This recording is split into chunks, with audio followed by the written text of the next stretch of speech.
ಪಿತನ ಸುತನ ಮತ್ತು ಪವಿತ್ರಾತ್ಮರ ನಾಮದಲ್ಲಿ ಆಮೇನ್. ಆತ್ಮರೇ ಎನ್ನೊಳು ನೀ ಅಗ್ನಿಯ ಮಳೆ ಸುರಿಸು, ಆತ್ಮರೇ ಎನ್ನೊಳು ನೀ ಜ್ವಲಿಸು ಪ್ರಜ್ವಲಿಸು, ಆತ್ಮರೇ ಎನ್ನೊಳು ನೀ ಅಗ್ನಿಯ ಮಳೆ ಸುರಿಸು, ಆತ್ಮರೇ ಎನ್ನೊಳು ನೀ ಜ್ವಲಿಸು ಪ್ರಜ್ವಲಿಸು.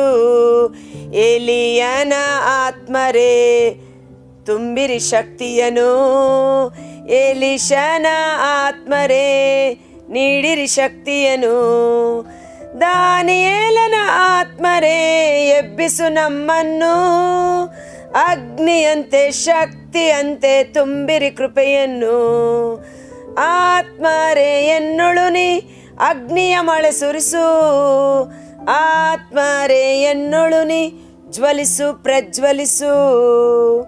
ಪ್ರಭು ಕ್ರಿಸ್ತರಲ್ಲಿ ಆತ್ಮೀಯ ಸಹೋದರ ಸಹೋದರಿಯರೇ, ಈ ದಿನದ ಮುಂಜಾನೆಯ ಜೀವಸ್ವರ ಪ್ರೇಷಿತರ ಕಾರ್ಯಕಲಾಪಗಳು 2ನೇ ಅಧ್ಯಾಯ ವಚನ 36ರಿಂದ 47ರವರೆಗೆ ಈ ಚಾಪ್ಟರ್ ಕನ್ಕ್ಲೂಡ್ ಮಾಡಿಬಿಡುವ. ಓಕೆ, ಇಸ್ರಾಯೇಲಿನ ಜನರೆಲ್ಲರಿಗೆ ಇದು ನಿಸ್ಸಂದೇಹವಾಗಿ ತಿಳಿದಿರಲಿ, ನೀವು ಶಿಲುಬೆಗೇರಿಸಿದ ಯೇಸು ಸ್ವಾಮಿಯನ್ನೇ ದೇವರು ಪ್ರಭುವನ್ನಾಗಿಯೂ ಅಭಿಷಕ್ತ ಲೋಕೋದ್ಧಾರಕನನ್ನಾಗಿಯೂ ನೇಮಿಸಿದ್ದಾರೆ. ಇದನ್ನು ಕೇಳಿದ ಆ ಜನರ ಹೃದಯದಲ್ಲಿ ಅಲಗು ನೆಟ್ಟಂತಾಯಿತು. ಅವರು ಪ್ರೇಷಿತರನ್ನು ಉದ್ದೇಶಿಸಿ, ಸಹೋದರರೇ, ಈಗ ನಾವು ಮಾಡಬೇಕಾದುದು ಏನು ಎಂದು ಕೇಳಿದರು. Price the lord. ದೇವರ ವಾಕ್ಯ ಇಬ್ಬಾಯಿಯ ಕತ್ತಿ. ದೇವರ ವಾಕ್ಯವನ್ನು, ಪ್ರಭು ಯೇಸುವಿನ ಶಿಲುಬೆ ಮರಣ ಪುನರುತ್ಥಾನದ ಮಹಿಮೆಯನ್ನು ಪೇತ್ರನು ಬೋಧನೆ ಮಾಡಿದಾಗ ಅದನ್ನು ಕೇಳಿದಂಥ ಜನರ ಹೃದಯದಲ್ಲಿ ಅಲಗು ನೆಟ್ಟಂತಾಯಿತು, ಕತ್ತಿ ತಿವಿದಂತಾಯಿತು. ಆಗ ಅವರು ಕೇಳುತ್ತಾರೆ, ಈಗ ನಾವು ಏನು ಮಾಡಬೇಕು? ಹಾಗಾದರೆ ನಾವು ರಕ್ಷಣೆಯನ್ನು ಹೊಂದಿಕೊಳ್ಳಲು, ನಾವು ಜೀವೋದ್ಧಾರವನ್ನು ಹೊಂದಿಕೊಳ್ಳಲು, ನೀವು ಪಡೆದುಕೊಂಡ ಪವಿತ್ರಾತ್ಮರ ವರದಾನವನ್ನು ಹೊಂದಿಕೊಳ್ಳಲು ನಾವು ಮಾಡಬೇಕಾದುದು ಏನು ಎಂದು ಆ ಜನರು ಪೇತ್ರನನ್ನು ಪ್ರಶ್ನಿಸಿದರು. ದೇವರ ವಾಕ್ಯ ಒಬ್ಬ ಮನುಷ್ಯನ ಹೃದಯದ ಆಶೆ ಆಲೋಚನೆಗಳನ್ನು ವಿವೇಚಿಸಿ ಅವನನ್ನು ಸತ್ಯದ ಸನ್ಮಾರ್ಗದಲ್ಲಿ ಮುನ್ನಡೆಸುತ್ತದೆ. ಆಗ ಪೇತ್ರನು ಎದ್ದು ನಿಂತು ಹೇಳುತ್ತಾನೆ, ನಿಮ್ಮಲ್ಲಿ ಪ್ರತಿಯೊಬ್ಬನು ಪಶ್ಚಾತ್ತಾಪ ಪಟ್ಟು ಪಾಪಕ್ಕೆ ವಿಮುಖನಾಗಿ ದೇವರಿಗೆ ಅಭಿಮುಖನಾಗಲಿ, ಯೇಸು ಕ್ರಿಸ್ತರ ನಾಮದಲ್ಲಿ ದೀಕ್ಷಾ ಸ್ನಾನವನ್ನು ಪಡೆಯಲಿ. ಇದರಿಂದ ನೀವು ಪಾಪಕ್ಷಮೆಯನ್ನು ಪಡೆಯುವಿರಿ, ದೇವರ ವರವಾದ ಪವಿತ್ರಾತ್ಮರನ್ನು ಹೊಂದಿಕೊಳ್ಳುವಿರಿ. Praise the Lord. ಇಂದು ಪವಿತ್ರಾತ್ಮರನ್ನು ನಾನು ಪಡೆದುಕೊಳ್ಳುವುದು ಹೇಗೆ? ಪವಿತ್ರಾತ್ಮರು ನಾನು ಪಡೆದುಕೊಳ್ಳಬೇಕಾದರೆ ನಾನೇನು ಮಾಡಬೇಕು? ಇನ್ನು ನಿಮ್ಮಲ್ಲಿ ಯಾರಾದರೂ ಪವಿತ್ರಾತ್ಮರ ಒಂದು ಅಭಿಷೇಕವನ್ನು ಹೊಂದಿಕೊಳ್ಳಲಿದ್ದರೆ, ನೀವು ಕ್ರೈಸ್ತರೋ ಅಕ್ರೈಸ್ತರೋ ಯಾರೇ ಆಗಿರಬಹುದು, ಈ ವಿಡಿಯೋ ಲಿಂಕನ್ನು ನೋಡುವವರು, ಯಾರೆಲ್ಲ ಪರಿಶುದ್ಧಾತ್ಮರಿಂದ ಅಭಿಷೇಕಿಸಲ್ಪಡುತ್ತಾರೋ ಅವರು ನಿತ್ಯ ಜೀವದ ಮುದ್ರೆಯನ್ನು ಹೊಂದಿಕೊಳ್ಳುತ್ತಾರೆ, ದೇವರ ರಾಜ್ಯಕ್ಕೆ ಬಾಧ್ಯಸ್ಥರಾಗುತ್ತಾರೆ, ಜೀವೋದ್ಧಾರವನ್ನು ಹೊಂದಿಕೊಳ್ಳುತ್ತಾರೆ. ನಮಗೂ ಅದು ಬೇಕು ಎಂದು ನೀವು ಆಸೆ ಪಡೋದಾದರೆ ಆ ಪವಿತ್ರಾತ್ಮರನ್ನು ಪಡೆದುಕೊಳ್ಳಲು ಇರುವ ಏಕೈಕ ಮಾರ್ಗ ಯೇಸು ಮಾರ್ಗ. ಮೊಟ್ಟ ಮೊದಲು ನಾನು ಪಾಪಿ ಎಂದು ಆ ಪಾಪಕ್ಕೆ ಪಶ್ಚಾತ್ತಾಪ ಪಟ್ಟು ಪಾಪದ ಜೀವನವನ್ನು ಬಿಟ್ಟು ಯೇಸುವಿಗೆ ಅಭಿಮುಖರಾಗಬೇಕು. ಯೇಸುವಿನ ನಾಮದಲ್ಲಿ, ಇಲ್ಲಿ ಚೆನ್ನಾಗಿ ವಾಕ್ಯ ಹೇಳುತ್ತೆ, ಯೋಹಾನನ ಸ್ನಾನ ದೀಕ್ಷೆ ಅಥವಾ ಬೇರೆ ಸ್ನಾನ ದೀಕ್ಷೆ ಅಲ್ಲ, ಯೇಸುವಿನ ನಾಮದಲ್ಲಿ ದೀಕ್ಷಾ ಸ್ನಾನವನ್ನು ಪಡೆಯಿರಿ. ಯೇಸುವಿನ ನಾಮದಲ್ಲಿ ದೀಕ್ಷಾ ಸ್ನಾನ ಅಂದರೆ ಯೇಸು ದೇವರ ಪುತ್ರ, ದೇವರಿಂದ ಕಳುಹಿಸಲ್ಪಟ್ಟ ಲೋಕೋದ್ಧಾರಕ ಎಂದು ನಾನು ವಿಶ್ವಾಸಿಸುತ್ತೇನೆ ಎಂದು ಅರಿಕೆ ಮಾಡಬೇಕು. ಯೇಸುವಿನ ರಕ್ತ ನನ್ನ ಸಕಲ ಪಾಪಗಳನ್ನು ಕ್ಷಮಿಸುತ್ತದೆ ಎಂದು ನಂಬಬೇಕು. ಯೇಸು ಶಿಲುಬೆ ಮೇಲೆ ಮರಣ ಹೊಂದಿದ್ದು ನನ್ನ ಪಾಪಗಳಿಗಾಗಿ, ನನ್ನ ಶಾಪಗಳಿಗಾಗಿ. ಯೇಸುವಿನ ಶಿಲುಬೆ ಮರಣ ಪುನರುತ್ಥಾನದ ಶಕ್ತಿಯಿಂದ ನನ್ನನ್ನು ಎಲ್ಲ ಪಾಪ ಶಾಪದ ಕಟ್ಟುಗಳಿಂದ ಬಿಡುಗಡೆ ಮಾಡಿದ್ದಾರೆ ಎಂದು, ಯೇಸು ನನ್ನ ರಕ್ಷಕ ಎಂದು ಯೇಸು ನಾಮವನ್ನು ವಿಶ್ವಾಸಿಸಿ ಅವರ ನಾಮದಲ್ಲಿ ದೀಕ್ಷಾ ಸ್ನಾನವನ್ನು ಪಡೆದುಕೊಂಡಾಗ ದೇವರ ವಾಗ್ದತ್ತವಾದ ಪವಿತ್ರಾತ್ಮರನ್ನು ನಾವು ಪಡೆದುಕೊಳ್ಳುತ್ತೇವೆ. Praise the Lord. ಪವಿತ್ರಾತ್ಮರು ಬೇರೆಲ್ಲಿಯೂ ಸಿಗೋದಿಲ್ಲ. ಚಿನ್ನ, ಬೆಳ್ಳಿ, ಬಂಗಾರ, ಹಣಕಾಸುಗಳನ್ನು ನೀವು ಕ್ರಯ ಕೊಟ್ಟು ಕೊಂಡುಕೊಳ್ಳಬಹುದು.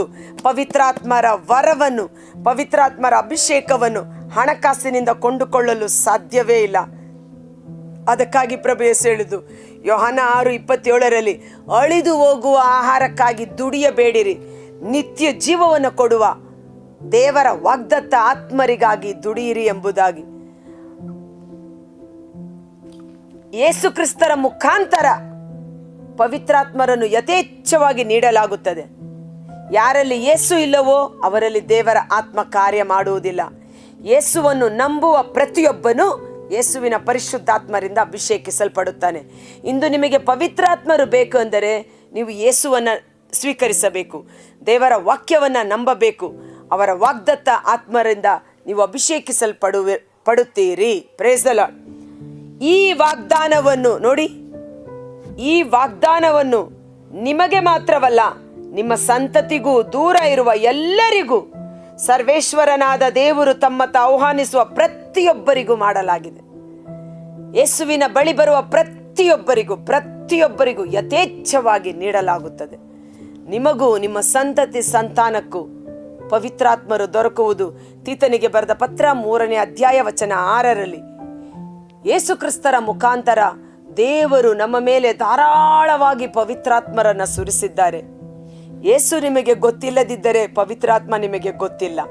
ಯೇಸುವನ್ನು ನೀವು ಸ್ವೀಕರಿಸದಿದ್ದರೆ ಪವಿತ್ರಾತ್ಮರನ್ನ ಸ್ವೀಕರಿಸಲು ಸಾಧ್ಯವಿಲ್ಲ. ಯೇಸು ಮತ್ತು ಪವಿತ್ರಾತ್ಮ ಒಂದೇ ನಾಣ್ಯದ 2 ಮುಖಗಳಾಗಿದ್ದಾರೆ. Price the lord. ತದನಂತರ ನೋಡ್ತೇವೆ, ಈ ದುಷ್ಟ ಪೀಳಿಗೆಯಿಂದ ನಿಮ್ಮನ್ನು ಸಂರಕ್ಷಿಸಿಕೊಳ್ಳಿ ಎಂದು ಪೇತ್ರ ಎಚ್ಚರಿಸಿದನು. ಅವನ ಬೋಧನೆಯನ್ನು ಅಂಗೀಕರಿಸಿದ ಅನೇಕರು ದೀಕ್ಷಾಸ್ನಾನ ಪಡೆದರು. ಅಂದೇ ಸುಮಾರು 3,000 ಜನರು ಸಭೆಯನ್ನು ಪಡೆದರು. ಅದ್ಭುತಕರವಾದ ಒಂದು ಉಜ್ಜೀವನದ ಕಾರ್ಯ. ಪೇತ್ರ ಶಿಷ್ಯರು ಬೋಧನೆ ಮಾಡಿದ್ದನ್ನು ಕೇಳಿ ಆ ಒಂದು ಬೋಧನೆಯಲ್ಲಿ 3,000 ಮಂದಿ ಮನಪರಿವರ್ತನೆ ಹೊಂದಿ ಯೇಸುವೇ ನಮ್ಮ ರಕ್ಷಕ ಎಂದು ದೀಕ್ಷಾಸ್ನಾನ ಪಡೆದುಕೊಂಡು ಪವಿತ್ರಾತ್ಮರ ವರವನ್ನು ಪಡೆದು ಸಭೆಗೆ ಸೇರಿದರು. ಇದನ್ನು ಓದುವಾಗ ಪವಿತ್ರಾತ್ಮರು ನೆನಪಿಗೆ ಮಾಡಿಕೊಡುವಂಥದ್ದು, ಹಳೆಯ ಒಡಂಬಡಿಕೆಯಲ್ಲಿ ಸೀನಾಯಿ ಬೆಟ್ಟದ ಮೇಲೆ, ಆ ಬೆಟ್ಟದ ಸುತ್ತಲೂ ಬೆಂಕಿ ತಗದಗನೆ ಉರಿಯುತ್ತಿತ್ತು. ಅಲ್ಲಿ ದೇವರ ಪ್ರಸನ್ನತೆ ಇಳಿದು ಬಂದಿತ್ತು. ಆ ಸೀನಾಯಿ ಬೆಟ್ಟದ ಮೇಲೆ ಮೋಶೆಯನ್ನು ಕರೆದು 10 ಆಜ್ಞೆಗಳನ್ನು ಕೊಟ್ಟ ದಿನ ಪಂಚದಶಮಿ, ಸುಗ್ಗಿ ಕಾಲದ ಹಬ್ಬದ ದಿನವಾಗಿತ್ತು. ಸೇಮ್ ಪೆಂಟಕೋಸ್ಟ್ ಡೇ ಅದು ಸಹ ನೆರವೇರಿದ್ದು. ಆದರೆ ಅಲ್ಲಿ ಆಜ್ಞೆಗಳನ್ನು ಕೊಟ್ಟರೂ ಸಹ, ದೇವರ ಪ್ರಸನ್ನತೆ ಬೆಂಕಿಯ ರೂಪದಲ್ಲಿ ಇಳಿದು ಬಂದರೂ ಸಹ ಅದರ ಪರಿಣಾಮ ಏನು? ಪಾಳೆಯದಲ್ಲಿದ್ದ ಜನರು ಮನಪರಿವರ್ತನೆ ಹೊಂದದೆ ಹಠಮಾರಿಗಳು, ಅವಿಶ್ವಾಸಿಗಳು, ಹೃದಯ ಕಾಠಿಣ್ಯ ಉಳ್ಳವರು, ದೇವರ ಪ್ರಸನ್ನತೆಯನ್ನು ಅವರು ತಿರಸ್ಕರಿಸಿ ವಿಗ್ರಹಾರಾಧನೆಯನ್ನು ಮಾಡಿದ ಕಾರಣ ಅಂದೇ 3,000 ಮಂದಿ ಕೊಲ್ಲಲ್ಪಟ್ಟರು. ಮೋಶೆ ಕೆಳಗಡೆ ಇಳಿದು ಬಂದು ಹೇಳುತ್ತಾನೆ, ಸರ್ವೇಶ್ವರನ ಪರವಾಗಿ ನಿಲ್ಲುವವರು ನನ್ನೊಟ್ಟಿಗೆ ಬಂದು ಸೇರಿಕೊಳ್ಳಿ ಎಂದು. ಸ್ವಂತದವರು ಯಾರು ಏನು ಗೊತ್ತಿಲ್ಲದೆ ದೇವರಿಗೆ ವಿರುದ್ಧವಾದ 3,000 ಮಂದಿಯನ್ನ ಸಂಹಾರ ಮಾಡಿದರು ಎಂದು ಪವಿತ್ರ ಗ್ರಂಥದಲ್ಲಿ ನಾವು ನೋಡುತ್ತೇವೆ. ಹಳೆಯ ಒಡಂಬಡಿಕೆಯ ಪಂಚಾಶತಮ ಹಬ್ಬ 3,000 ಮಂದಿಯನ್ನು ನಾಶ ಮಾಡಿತು. ಕಾರಣ ಹಳೆಯ ಒಡಂಬಡಿಕೆಯಲ್ಲಿ ದೇವರು ಅಷ್ಟು ಪರಿಶುದ್ಧರಾಗಿದ್ದರು, ಆದರೆ ಹೊಸ ಜನರು ಅಷ್ಟು ಕಾಠಿಣ್ಯರಾಗಿದ್ದರು.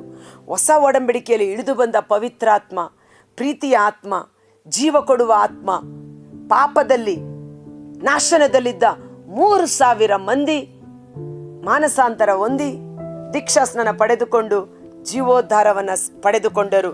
ದಿನೇ ದಿನೇ ಆ ಸಭೆ ಹೆಚ್ಚುತ್ತಿತ್ತು. ನೋಡಿ, ಇಲ್ಲಿ ಮುಂದಿನ ವಚನ 43ರಿಂದ 47 ತನಕ ನೋಡ್ತೀವಿ. ಪವಿತ್ರಾತ್ಮರ ಅಭಿಷೇಕ ಪಡೆದುಕೊಂಡ ನಂತರ ಶಿಷ್ಯರಲ್ಲಿ ಉಂಟಾದ ಒಂದು ಮಾರ್ಪಾಟಿನ ಜೀವನ. ಮೊಟ್ಟ ಮೊದಲು ಶಿಷ್ಯರಲ್ಲಿ ಅನ್ಯೋನ್ಯತೆ, ಏಕ ಮನಸ್ಸು, ಒಗ್ಗಟ್ಟಾಗಿ ಜೀವಿಸಲು ಪ್ರಾರಂಭ ಮಾಡಿದರು. ಪವಿತ್ರಾತ್ಮ ಇರುವ ಕಡೆ ಒಗ್ಗಟ್ಟು, ಅನ್ಯೋನ್ಯತೆ, ಪವಿತ್ರಾತ್ಮ ಭರಿತನಾದ ವ್ಯಕ್ತಿ ಇರುವ ಕಡೆ ಅದು ಕಾರ್ಯ ಮಾಡುತ್ತದೆ. ಆದರೆ ಚದುರಿಸುವ ಕೆಲಸ ಸೈತಾನನಿಗೆ ಸಂಬಂಧಪಟ್ಟದು. ಆದಿಕಾಂಡ 11ನೇ ಅಧ್ಯಾಯದಲ್ಲಿ ಬ್ಯಾಬಿಲೋನ್ ನಗರವನ್ನು ಕಟ್ಟಡವನ್ನು ಕಟ್ಟಲು ಬ್ಯಾಬಿಲೋನ್ ಜನರು ಒಮ್ಮನಸ್ಸಿನಿಂದ ಆ ಕಟ್ಟಡವನ್ನು ಕಟ್ಟಲು ಪ್ರಾರಂಭ ಮಾಡಿದರು. ಆದರೆ ಅದು ದೇವರ ಚಿತ್ತಕ್ಕೆ ವಿರೋಧವಾಗಿದ್ದ ಕಾರಣ ಅವರ ಒಮ್ಮನಸ್ಸು ಏನಾಯಿತು? ಡಿಸ್ಟರ್ಬ್ ಆಯಿತು, ಅಥವಾ ಒಡೆದು ಹೋಯಿತು, ಚೆಲ್ಲಾಪಿಲ್ಲಿಯಾಗಿ ಹೋಗಿಬಿಟ್ಟರು. ಆದರೆ ಹೊಸ ಒಡಂಬಡಿಕೆಯಲ್ಲಿ ಸ್ವರ್ಗದಿಂದ ಇಳಿದು ಬಂದ ಪವಿತ್ರಾತ್ಮ ಬೇರೆ ಬೇರೆ ಭಾಷೆಗಳು, ಬೇರೆ ಬೇರೆ ಊರುಗಳು, ದೇಶಗಳಿಂದ ಬಂದಿದ್ದ ಜನರ ಭಿನ್ನಾಭಿಪ್ರಾಯಗಳನ್ನು, ಡಿವೈಡ್ ಆ್ಯಂಡ್ ರೂಲ್ ಅಂತೀವಲ್ವಾ, ಆ ಒಂದು ಒಡಕುಗಳನ್ನು ತೆಗೆದುಹಾಕಿ ಬೇರೆ ಬೇರೆ ಭಾಷೆ, ಬೇರೆ ಬೇರೆ ದೇಶ, ಬೇರೆ ಬೇರೆ ಕುಲದ ಜನರು ಒಮ್ಮನಸ್ಸಿನಿಂದ ಅನ್ಯೋನ್ಯತೆಯಿಂದ ಬಾಳುವಂತೆ ಪವಿತ್ರಾತ್ಮರು ಕಾರ್ಯ ಮಾಡುತ್ತಾರೆ. Praise the Lord. ಪವಿತ್ರಾತ್ಮರು ಶಾಂತಿ, ಸಮಾಧಾನ, ಅನ್ಯೋನ್ಯತೆ, ಐಕ್ಯತೆಯಲ್ಲಿ ನಮ್ಮನ್ನು ಮುನ್ನಡೆಸುವವರಾಗಿದ್ದಾರೆ. ದಿನೇ ದಿನೇ ಅವರು ರೊಟ್ಟಿಯನ್ನು ಮುರಿದು ದೇವರಿಗೆ ಕೃತಜ್ಞತಾ ಸ್ತುತಿ ಸ್ತೋತ್ರ ಸಲ್ಲಿಸಿ ಯೇಸುವಿನ ಬಲಿಯ ಸ್ಮರಣೆ ಮಾಡುತ್ತಿದ್ದರು. ತಮಗಿದ್ದ ಆಸ್ತಿಪಾಸ್ತಿಯನ್ನು ಹುದುವಾಗಿ ಹಂಚಿಕೊಳ್ಳುತ್ತಿದ್ದರು. ಇವರ ಜೀವನ, ಪ್ರೇಷಿತರ ಜೀವನವನ್ನು ನೋಡಿ, ಆ ಸೇವಕರ ಜೀವನವನ್ನು ನೋಡಿ, ಅವರ ನಡೆನುಡಿಯನ್ನು ನೋಡಿ ಅನೇಕರು ಆ ಸಭೆಗೆ ಬಂದು ಸೇರಿಕೊಳ್ಳುತ್ತಿದ್ದರು. ಆ ಸಭೆ ದಿನೇ ದಿನೇ ಬೆಳೆಯುತ್ತಾ ಬಂದಿತು. Price the Lord. ಪವಿತ್ರಾತ್ಮರು ಆ ಸಭೆಯಲ್ಲಿ ಇದ್ದದ್ದೇ ಆದರೆ ಅದು ದಿನೇ ದಿನೇ ಬೆಳೆಯುತ್ತಾ ಬರುತ್ತದೆ, ಜೀವ ಕಾರ್ಯ ಮಾಡುತ್ತಿರುತ್ತದೆ. ಕರ್ತನಾದ ಯೇಸುವೇ, ಮುಂಜಾನೆ ಜೀವಸ್ವರವನ್ನು ಆಲಿಸುತ್ತಿರುವ ಪ್ರತಿಯೊಬ್ಬ ಸಹೋದರ ಸಹೋದರಿಯರು, ನನಗೆ ಪರಿಶುದ್ಧಾತ್ಮರು ಬೇಕು, ನನ್ನಲ್ಲಿ ಪವಿತ್ರಾತ್ಮರ ಕಾರ್ಯ ಕಲಾಪಗಳು ನಡೆಯುತ್ತಿಲ್ಲ ಎಂದು ನೀವು ದುಃಖಿಸುವುದಾದರೆ, ಹಿಂದೆ ಮಾಡಿದ ಸಕಲ ಪಾಪಗಳಿಗೆ ಪಶ್ಚಾತ್ತಾಪ ಪಟ್ಟು ಒಳ್ಳೆಯ ಪಾಪ ನಿವೇದನೆಯನ್ನು ಮಾಡಿ ನಿಮ್ಮ ದೇಹಾತ್ಮ ಮನಸ್ಸನ್ನು ಶುದ್ಧೀಕರಿಸಿ, ಯಾರ ಮೇಲೆ ಕೋಪ, ದ್ವೇಷ, ಹಗೆತನ ಇದೆಯೋ ಅವರೊಟ್ಟಿಗೆ ಸಂಧಾನ ಮಾಡಿಕೊಳ್ಳಿರಿ. ಪವಿತ್ರಾತ್ಮರನ್ನ ಯೇಸು ಕ್ರಿಸ್ತರ ಮುಖಾಂತರ ದೇವರು ಯಥೇಚ್ಛವಾಗಿ ನಮ್ಮಲ್ಲಿ ಸುರಿಸುವವರಾಗಿದ್ದಾರೆ. ಕೆಟ್ಟವರಾದ ನೀವು ನಿಮ್ಮ ಮಕ್ಕಳಿಗೆ ಕಲ್ಲು ಕೇಳಿದರೆ ತಿನ್ನಲು, ರೊಟ್ಟಿ ಕೇಳಿದರೆ ಕಲ್ಲನ್ನು ಕೊಡುವೀರೇ, ಮೀನು ಕೇಳಿದರೆ ಚೇಳನ್ನು ಕೊಡುವೀರೇ? ಹೀಗಿರುವಲ್ಲಿ ಸ್ವರ್ಗದ ತಂದೆ ನೀವು ಕೇಳಿಕೊಂಡದೇ ಆದರೆ ತಮ್ಮ ಪವಿತ್ರಾತ್ಮರನ್ನೇ ನಿಮಗೆ ನೀಡಲು ಇಷ್ಟಪಟ್ಟಿದ್ದಾರೆ. ಪುಟ್ಟ ಮಂದೆಯೇ ಭಯಪಡಬೇಡ, ದೇವರು ತಮ್ಮ ಸ್ವರ್ಗ ಸಾಮ್ರಾಜ್ಯವನ್ನೇ ನಿನಗೆ ನೀಡಲಿದ್ದಾರೆ. ಓ ಪರಿಶುದ್ಧಾತ್ಮರೇ, ನಮ್ಮ ಕುಟುಂಬಗಳಲ್ಲಿ, ನಮ್ಮ ತಂಡಗಳಲ್ಲಿ, ನಮ್ಮ ಸೇವಾ ಕಾರ್ಯಗಳಲ್ಲಿ, ನಾವು ಕೆಲಸ ಮಾಡುವ ಸ್ಥಳಗಳಲ್ಲಿ ಪವಿತ್ರಾತ್ಮರ ಪ್ರೀತಿ, ಶಾಂತಿ, ಸಮಾಧಾನ, ಅನ್ಯೋನ್ಯತೆ, ಐಕ್ಯತೆ, ವಿಧೇಯತೆಯ ಕಟ್ಟುಗಳಿಂದ ನಮ್ಮನ್ನು ಬಂಧಿಸಿ ದೈವಿಕ ಮಾರ್ಗದಲ್ಲಿ ನಮ್ಮನ್ನು ಮುನ್ನಡೆಸಿ, ನಮ್ಮ ಕ್ರೈಸ್ತ ನಾಮಧಾರಿಯಾದ ನಾವು ನಮ್ಮ ನಡೆ ನುಡಿ ಜೀವನದ ಮೂಲಕ ಅನೇಕರು ಯೇಸುವನ್ನು ವಿಶ್ವಾಸಿಸುವಂತೆ ನಮ್ಮನ್ನು ನೈಜ ಸಾಕ್ಷಿಗಳನ್ನಾಗಿ ಮಾರ್ಪಡಿಸಿರಿ. ಇಂದು ಕ್ರೈಸ್ತ ಎನ್ನುವ ಒಬ್ಬ ವ್ಯಕ್ತಿಯ ಜೀವನ ಕೆಟ್ಟದ್ದಾಗಿದ್ದರೆ ಅದರ ನಿಮಿತ್ತ ದೇವರ ನಾಮ ದೂಷಣೆಗೆ ಒಳಗಾಗುತ್ತದೆ. ಅದಕ್ಕಾಗಿ ಯೇಸುವಿನಲ್ಲಿ ನಾವು ಕ್ಷಮೆಯನ್ನು ಕೇಳೋಣ. ಇವತ್ತು ನಮ್ಮ ಜೀವಿತದ ಮೂಲಕ ನಾವು ಒಳ್ಳೆ ಸಾಕ್ಷಿಗಳ ನಡತೆಯ ಮೂಲಕ ಅನೇಕರನ್ನು ಸತ್ಯದ ಸನ್ಮಾರ್ಗಕ್ಕೆ ಕರೆತರಲು ಸಾಧ್ಯ. 3,000 ಮಂದಿ ಸಭೆಗೆ ಸೇರಿದರೂ ದಿನೇ ದಿನೇ ಅದು ಬೆಳೆಯಿತು.